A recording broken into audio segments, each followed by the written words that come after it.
இந்த வீடியோ எந்த loan app bank அல்லது ஃபினான்ஷியல் சர்வீஸையும் ப்ரமோஷன் செய்யவில்லை. இது கல்வி மற்றும் பொது தகவல் நோக்கத்திற்காக மட்டும். நீங்க ஏடிஎம் கார்டு எல்லாம் யூஸ் பண்றீங்களா?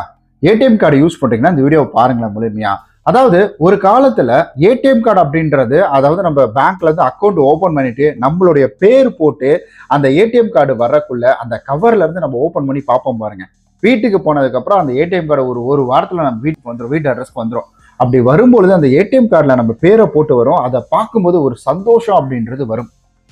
அந்த சந்தோஷத்துக்கு ஈடு இணையே கிடையாது. ஏடிஎம் கார்டா இருக்கட்டும் சரி, அதாவது டெபிட் கார்டா இருக்கட்டும் சரி, கிரெடிட் கார்டா இருக்கட்டும் சரி, இந்த மாதிரி வந்துட்டு நிறைய வந்துட்டு நமக்கு நடக்கும். நம்ம ரொம்ப சந்தோஷப்படுவோம் அதெல்லாம் பார்க்கும்போது. ஆனா இப்ப இருக்கக்கூடிய 2021 இருந்து ஆர்பிஐ ஒரு முக்கியமான விஷயத்த சொல்லியிருக்கிறாங்க. அதாவது ஏடிஎம் டெபிட் கார்டு சொல்றாங்க பாத்தீங்களா, ஏடிஎம் கார்டு. இந்த ஏடிஎம் கார்டு மிகப்பெரிய ஒரு வீழ்ச்சியை சந்திச்சிருக்குது அப்படின்னு சொல்றாங்க. இந்த டெபிட் கார்டு கிட்டத்தட்ட 2021 இருந்து கிட்டத்தட்ட வந்து 2025 இருக்கு பாத்தீங்கன்னா, 2021 காலகட்டத்துல இது கிட்டத்தட்ட 408 கோடிக்கு மேல பயன்படுத்தப்பட்டிருக்குது அப்படின்னு சொல்றாங்க. அதுவே 2025 வந்துருச்சு பாத்தீங்களா, 2025ல வெறும் 133 கோடி தடவை தான் இதை பயன்படுத்தப்பட்டிருக்குது அப்படின்ற மாதிரி வந்து சொல்றாங்க. அதாவது ஒரு 4 ஆண்டு காலகட்டத்துல இது மிகப்பெரிய ஒரு வீழ்ச்சியை சந்திச்சிருக்குது அப்படின்னு சொல்றாங்க. அண்ட் அதே போல டெபிட் கார்டு மூலியமாக பண பரிவர்த்தனை மதிப்பு எவ்வளவு தூரமா வந்திருக்குது, கிட்டத்தட்ட வந்துட்டு 7.4 லட்சம் கோடி அப்படின்றது டெபிட் கார்டு மூலியமாக பண பரிவர்த்தனை நடந்திருக்குது. அதுலயும் குறிப்பா இப்ப பாத்தீங்கன்னா 4.5 லட்சம் கோடியா அது குறைஞ்சிருச்சு அப்படின்றது சொல்றாங்க.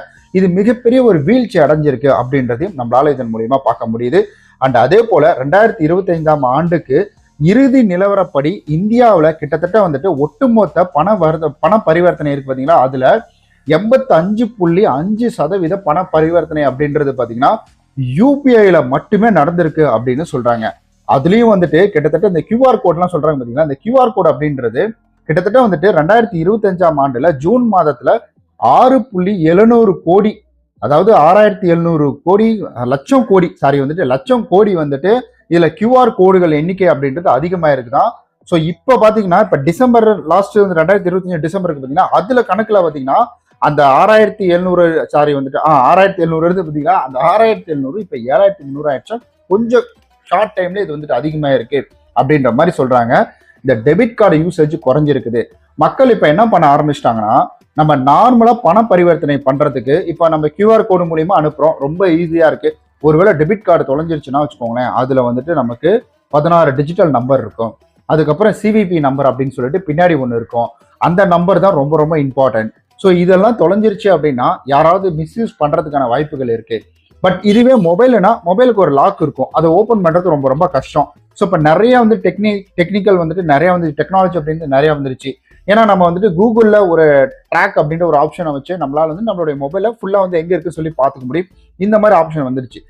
நம்பர் இல்லாமல் போட முடியாது, அவ்வளவுதான். உடனே வந்து பேங்க் கால் பண்ணி இதை வந்து பண்ணிடலாம், உடனே க்ளோஸ் பண்ணிடலாம், லாக் பண்ணிடலாம், ஏதாவது ஒன்று பண்ணிடலாம். அதனால மக்கள் என்ன பண்றாங்கன்னா, எதுக்கு டெபிட் கார்டை யூஸ் பண்ணிக்கிட்டு ஏதாவது பல்கா பணம் எடுக்கணும் அப்படின்னா மட்டும் அதுலயும் இப்போ வரம்புகள் வந்துருச்சு. நீங்க வந்துட்டு ஏடிஎம் கார்டில் ஒரு குறிப்பிட்ட தொகைக்கு மேல எடுக்க முடியாது. என்னுடைய எஸ்பிஐல எவ்வளவு தூரம் எடுக்க முடியும், 40,000க்கு மேல எடுக்க முடியாது. ஒரே தடவை ஒரே அட்டம்ப்ட்ல எடுக்கிறது வந்து 20,000 எடுக்கணும்.